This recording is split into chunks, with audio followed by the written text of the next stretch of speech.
Hi everyone and welcome back to another cooking lesson with Miss Anne. Today I thought we could go over learning how to make a Gardenscape flatbread. This is an internet trend that's been floating around and was recently featured in the New York Times newspaper.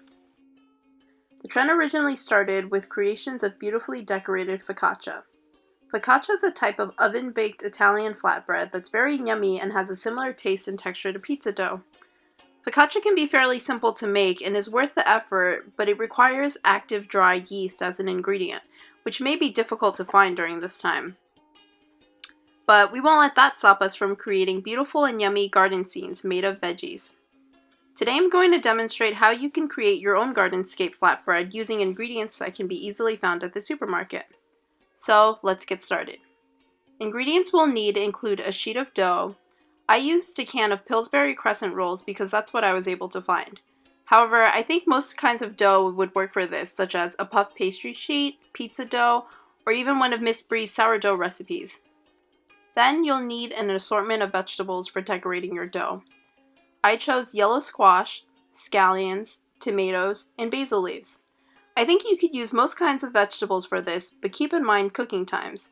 Since I knew I wasn't going to bake my bread for very long, I chose vegetables that could be cooked fairly quickly versus something that might take longer to cook, such as potatoes. Lastly, I used olive oil, but you could use any sort of oil or fat, such as vegetable oil, coconut oil, or butter. So after you've gathered all your ingredients, you'll have to prep your vegetables by first washing them and then cutting them into smaller pieces. I tried to cut my vegetables in various shapes and sizes so I'd have different options for decorating. So you'll see that I'm slicing my yellow squash first into thin, flat strips, and then cutting them so I have some short and long pieces. Did you know yellow vegetables are packed with vitamins and antioxidants that are great for your skin? So the next time you have a cut and need your skin to heal, make sure you eat a lot of yellow veggies.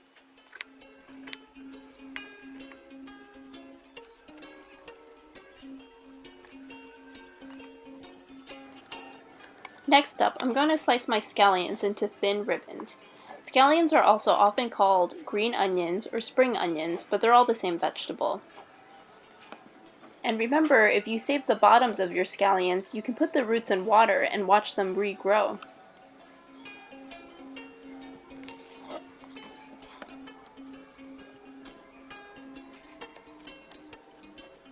I also have some cherry tomatoes I'd like to use, so I'm going to cut them in wedges by cutting them in half, first from the top to bottom, and then cutting them again in quarters. Some of the tomatoes I just cut in half, and then I also cut some in slices by placing the tomato on its side.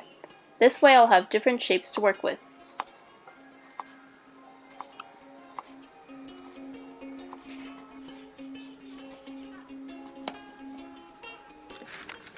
Okay, time to prepare my sheet of dough. If you're not familiar with these cans of Pillsbury crescent rolls, they come in a large sheet that just needs to be unrolled.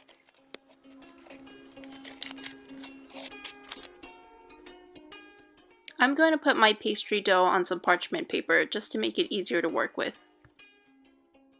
Usually you would separate the dough to make smaller crescent rolls, but I want a large rectangular sheet of dough for my flatbread. So I'm just going to keep it in one piece and then roll it out a little bit with a rolling pin to stretch it out. I'll also seal any gaps by using my fingers to close the seams. Our dough is going to serve as a blank canvas, and it doesn't have to be any particular shape or size. And I think this looks pretty good to me, so I'm going to transfer it back onto a baking sheet. Okay, now it's time to build our garden scene. I didn't quite have a vision for my flatbread, but I thought creating an image of flowers would be pretty, so I'm going to see what I can make with the veggies I have. First, I'm going to use my scallion pieces. Can you guess which plant part of the flower my scallions will represent? That's right, the stem. Now, time to create the flowers using my red and yellow vegetables.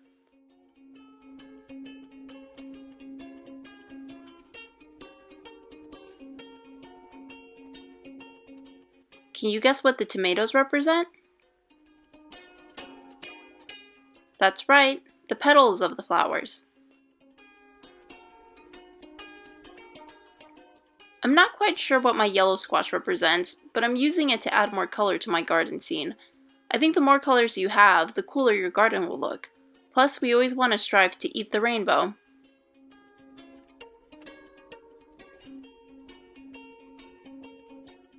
Can you count how many different colors I have on my flatbread?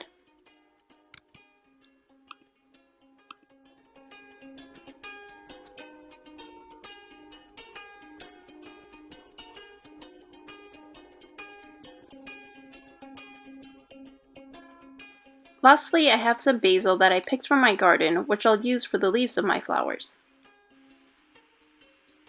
I still have some blank space on my canvas, so I'm gonna add another flower to fill in the space. Okay, I think it looks pretty good. After you're done assembling your vegetables, brush your flatbread with olive oil.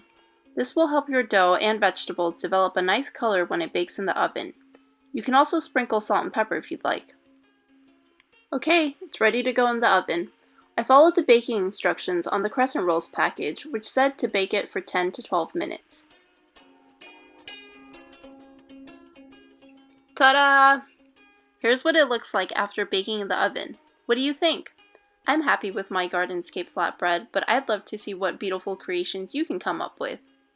Remember, any kind of vegetables would work for this recipe, so be sure to add some of your favorites, but I'd also like to challenge you to add a new vegetable you've never tried before. Let me know what you think of this recipe, and remember to take a picture of your wonderful creation to share with us. Thanks for tuning in, and until next time.